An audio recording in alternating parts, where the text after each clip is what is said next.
Halloween is near, which means we need some new horror movies. Now, everyone can use the same old spider, maggots, or whatever scary animals they want, but I want to be unique. There are plenty of animals out there that look like they were made specifically for a horror movie. I mean, just look at this thing. This is a pelican eel, and it looks like it should be a part of How to Train Your Dragon. So today we'll be exploring the weird animals of the world, and I'll be rating them based on what I want to see in a horror movie. If you want to do the research for yourself on these animals, then links will be in the description. Let me know what other animals that are underrated, and I'll make a part 2. So I already mentioned the pelican eel, so let's start with that. It also goes by the Gulper Eel. This creature will expand its throat just to eat its food. According to these people, the Gulper Eel can expand its mouth up to 11 times its body. For context, these things can be 2.5 feet long. That means the Gulper Eel can eat me and both of my parents and still have room for another person. Don't worry though, there is some hope. It is an Olympic swimmer, so just don't fall for the pink and sometimes red light on its rear fins and you'll be fine. I would rate this a 6. Sure, it's scary, but there isn't much use for these things because they live so deep in the ocean. The Demogorgon from Stranger Things works just fine, so there isn't any real need for this thing. As we swim deeper into the ocean, we find the Bobbit Worm. Now, before I show you the picture of a Bobbit Worm, take a second and think of what it might look like. Maybe a worm gone Funko Pop. Maybe a worm that jumps around a lot. Wrong! It looks like a facehugger and a centipede had a baby. I hate how this thing looks, but it won't get a good rating if it only has looks going for it. So, you see those leg-like things that they have? Do you know what those are used for? It's used so they can shoot out of the ground and grab their prey, dragging it under the ground and to be eaten later.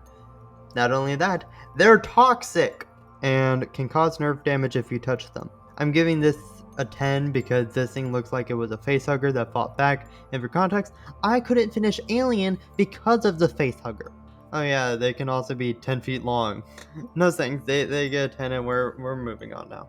Now let's get out of the water and go onto land with some honorable mentions, such as the Pelican Spider, which holds their prey far away from them as they pump venom into it. This creature didn't make the video for being a spider, and I complained about them at the start of this video. The Brazilian Treehopper with its weird helmet to ward off animal fungal predators. Outside of its helmet and its ability to jump around, there isn't anything exactly scary about this thing, so it didn't make the cut for this video either. Then we have the Tailless Whip Scorpion, which sounds sick as hell, and it sure looks like it too, but it is completely harmless towards humans. Even if it has some special properties such as being venomous or some having a whip-like feature, I still wouldn't add it here for being too similar to a spider. It's not a spider or a scorpion, but a mix of the two. Other than looks, there isn't anything really scary about them. This one didn't make the cut either.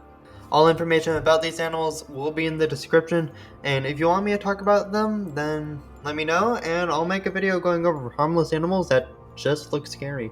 Enough with the honorable mentions, let's get back on track.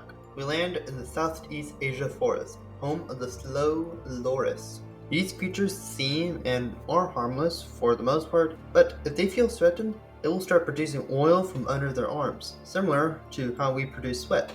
Unlike our sweat, though, they lick this oil and combine it with their saliva. It seems harmless at first, but when it bites you, the venom is injected into your body and it could kill you.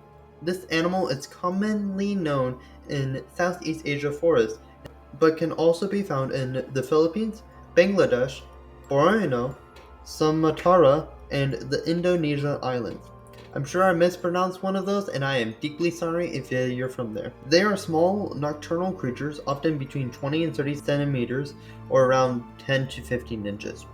They're called slow loris for the fact that they move slowly when they go on the hunt, often not moving for hours to get their food. I was a bit dramatic about their venom though. The venom wouldn't kill you, it's only strong enough to kill an eagle at best. I think these animals have real potential for horror media. They could be silent stalkers of the main protagonist, like Eyes in the Dark. When looking closer, you see an innocent animal only to later bite you with its venom. So, I'll give this an 8. Now we are going to end this video with everyone's favorite semi-aquatic, crime-fighting, not very active animal, a platypus. If you're like me, then you probably assumed these creatures were harmless and posed no threat unless you're an evil doctor. But these creatures are a lot weirder and deadlier than we might think. Like most of Earth's most interesting and deadly animals, we go to the land down under, Australia. The platypus has a sharp spur at the end of its ankles, which is a massive 12 millimeters or half an inch. These spurs have venom in them that can cause immense pain. It will never kill you, but it will cause swelling at the injury point, and then it will slowly spread to the rest of the limb. Even after the initial pain and swelling go away, for a few months, that area can be more vulnerable to feeling more pain than normal. Other than this, I couldn't really find anything that makes them dangerous or so interesting, like how their fur is bioluminescent. So I'm going to give them an 8, but bonus point because I'm biased towards Harry the Platypus.